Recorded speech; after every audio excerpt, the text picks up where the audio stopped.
Marami rin kaming mga tiniis, mga sakripisyo na parang baga na wala na kaming pag-asa ang bawat isa sa amin. Ngunit dahil sa kanyang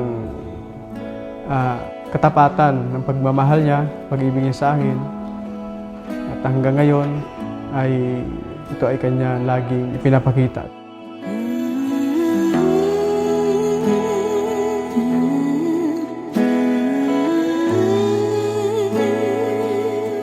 Yung kapatid niya po kasi ay best friend ko.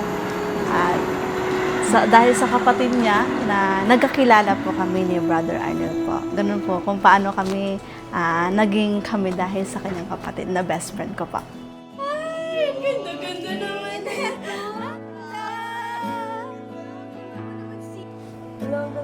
Ay, sister.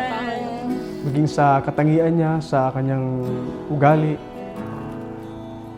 siyempre doon na rin yung mabait at mapagmahal, lalo na sa kanyang family. Papasalamat ako dahil siya ay lubos kong nakilala. 'Cause there is some hidden love, hidden love, hidden love just for us. 'Cause you got that free love. You want to heal the world. So now I am saving mine for us. Never met someone like you. You got this humble Pag-intindi sa lahat ng bagay at napagmahal na kuya sa kanyang mga kapatid. At makikita mo sa kanya yung masipag siya pagdating sa kanyang ministry, lalo-lalo na sa kanyang paglilingkod. Alam niyo, minsan bago kasal, hawak na hawak, bay na bay. Pagbira nung tumagal na mauna ka na, susunod na lang ako. Dapat hindi, magkasama pa rin kayo. Di ba may awit nga tayo sa church, di ba, pag wedding anniversary, ano yung awit natin? Sweeter as the years go by. Ako nga, minsan talaga, nakalis na kami minsan ni Jerome, pababaan na ng bumabalik pa ako.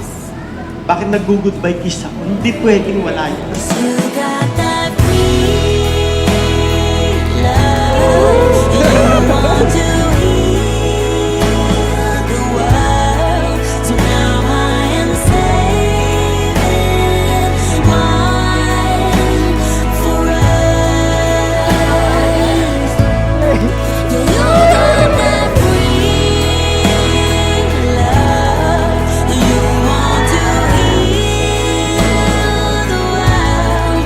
So now I am saving mine for us. For us. Sa harapan ng Diyos, lagi mo akong kasama palagi. Lalo na sa ministeryo. Kaya habang buhay kitang mamahalin, yan ang aking may papangako sa iyo sa hirap at ginhawa. I love you so much, my love. I love you, love.